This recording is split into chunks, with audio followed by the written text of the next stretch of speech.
ನಮಸ್ಕಾರ ಸ್ನೇಹಿತರೆ, ನಾನು ಇವತ್ತು ನಿಮಗೆ ರಾಮಾಯಣದಿಂದ ಒಂದು ಸಣ್ಣ ಕಥೆಯನ್ನು ಹೇಳೋಕ್ಕೆ ಹೊರಟಿದ್ದೀನಿ.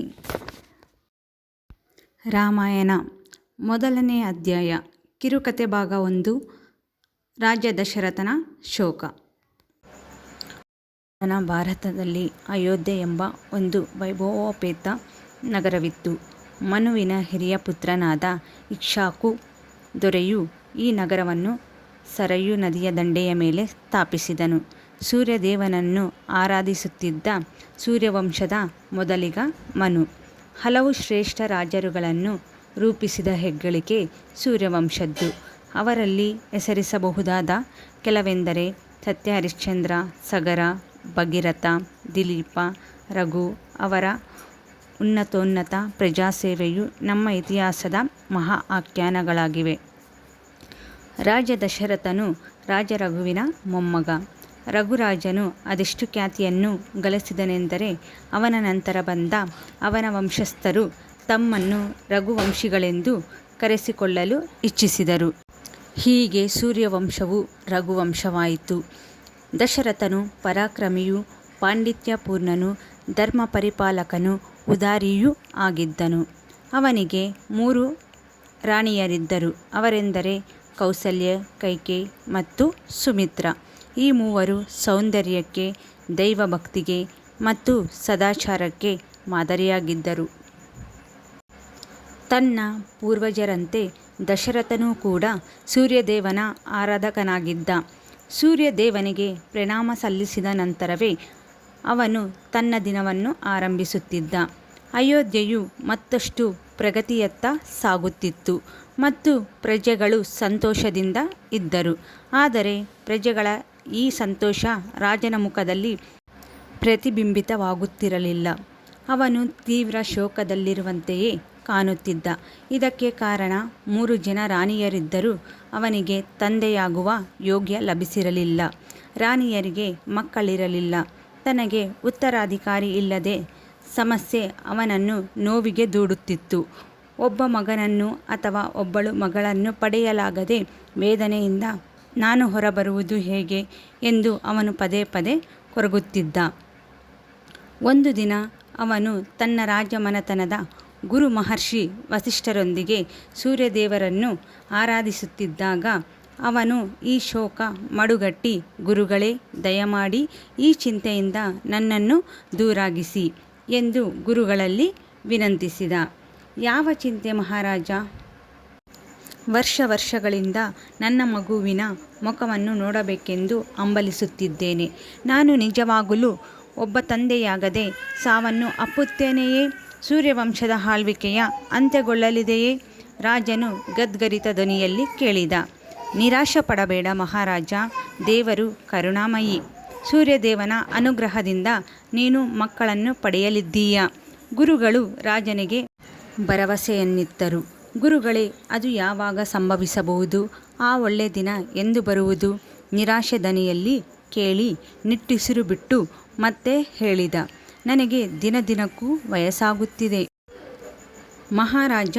ಇದಕ್ಕೊಂದು ದಾರಿಯುಂಟು. ನೀನು ಪುತ್ರೇಷ್ಟಿ ಯಜ್ಞವನ್ನು ಮಾಡಲೇಬೇಕು. ದೇವರು ನಿನಗೆ ಗಂಡು ಮಕ್ಕಳನ್ನು ಕರುಣಿಸುವನು. ಗುರುಗಳು ಸಲಹೆ ನೀಡಿದರು.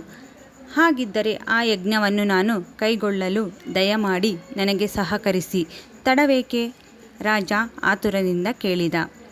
ಮಹಾರಾಜ, ಈ ಕಾರ್ಯವನ್ನು ಕೈಗೊಳ್ಳಲು ಶೃಂಗಿ ಋಷಿವರ್ಯರು ಮಾತ್ರ ಸಮರ್ಥರು. ಅವರು ಸ್ಥಳಕ್ಕೆ ಹೋಗು ಮತ್ತು ಅವರು ನಿನ್ನ ವಿನಂತಿಯನ್ನು ಒಪ್ಪಿದರೆ ಅವರನ್ನು ಸಕಲ ಮರ್ಯಾದೆಗಳೊಂದಿಗೆ ಇಲ್ಲಿಗೆ ಕರೆದುಕೊಂಡು ಬಾ. ನೀವು ತಿಳಿಸಿದಂತೆ ರಾಜನು ತನ್ನ ತಲೆಯನ್ನು ಬಾಗಿಸಿ ಗುರುಗಳಿಗೆ ವಂದನೆ ಸಲ್ಲಿಸಿ ಹೇಳಿದ. ನಾನು ಈಗಿಂದೀಗಲೇ ಅಲ್ಲಿಗೆ ಹೊರಡುವೆನು. ಮತ್ತು ರಾಜನು ಬರುಗಾಳಿಗಳಲ್ಲಿ ಶೃಂಗಿ ಋಷಿವರ್ಯರ ಆಶ್ರಮಕ್ಕೆ ಹೋದ. ಅಲ್ಲಿ ಋಷಿವರ್ಯರ ಕಾಲುಗಳನ್ನು ಸ್ಪರ್ಶಿಸಿ ತನ್ನ ಪ್ರಣಾಮವನ್ನು ಭಕ್ತಿಯಿಂದ ಸಮರ್ಪಿಸಿದ. ನಂತರ ತನಗಾಗಿ ಯಜ್ಞವನ್ನು ನಡೆಸಿಕೊಡಬೇಕೆಂದು ಅವರಲ್ಲಿ ವಿನಂತಿಸಿದ.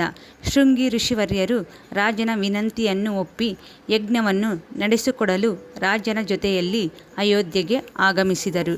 ಯಜ್ಞವು ವ್ಯವಸ್ಥೆಯಾದ ಸುದ್ದಿಯು ನಗರದ ಎಲ್ಲ ಕಡೆಯೂ ಹರಡಿತು.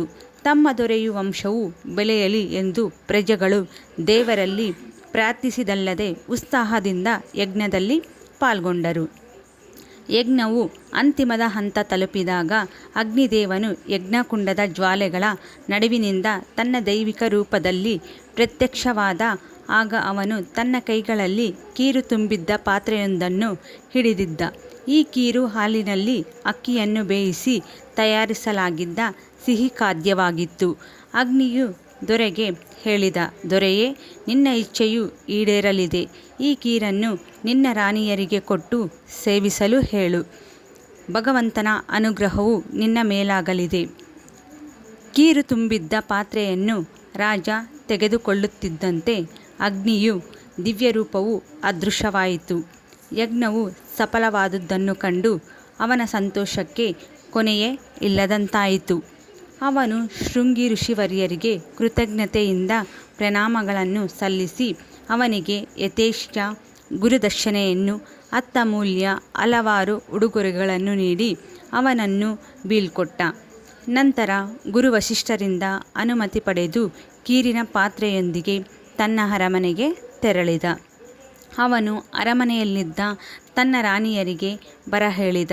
ಕೌಸಲ್ಯ ಮತ್ತು ಕೈಕೇಯಿ ಆ ಕೂಡಲೇ ಬಂದವರಾದರೂ ಯಾವುದೋ ಕಾರಣದಿಂದ ಮೂರನೆಯ ರಾಣಿ ಸುಮಿತ್ರಳಿಗೆ ಆಗ ಬರಲಾಗಲಿಲ್ಲ. ರಾಜ ಸಂತೋಷದಿಂದ ಸಂಭ್ರಮಿಸುತ್ತಿದ್ದ. ತನ್ನ ರಾಣಿಯರಿಗೆ ಕೀರನ್ನು ಕುಡಿಸುವ ತನಕ ಅವನಿಗೆ ಸಮಾಧಾನವಾಗಲಿಲ್ಲ.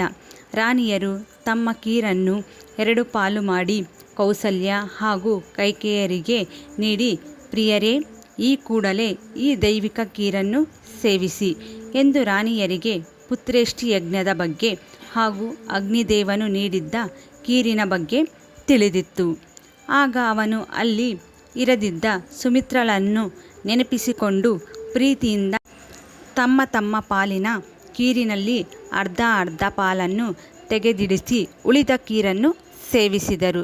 ಸ್ವಲ್ಪ ಸಮಯದ ನಂತರ ಅಲ್ಲಿಗೆ ಆಗಮಿಸಿದ ಸುಮಿತ್ರಳು ತನಗಾಗಿ ತೆರೆದಿರಿಸಿದ್ದ 2 ಪಾಲುಗಳನ್ನು ಸೇವಿಸಿದಳು. ಕಾಲ ಸರಿದಂತೆ ದೈವಿಕ ಕೀರಿನ ಎಲ್ಲ 3 ರಾಣಿಯರು ಗರ್ಭವತಿಯಾದರು.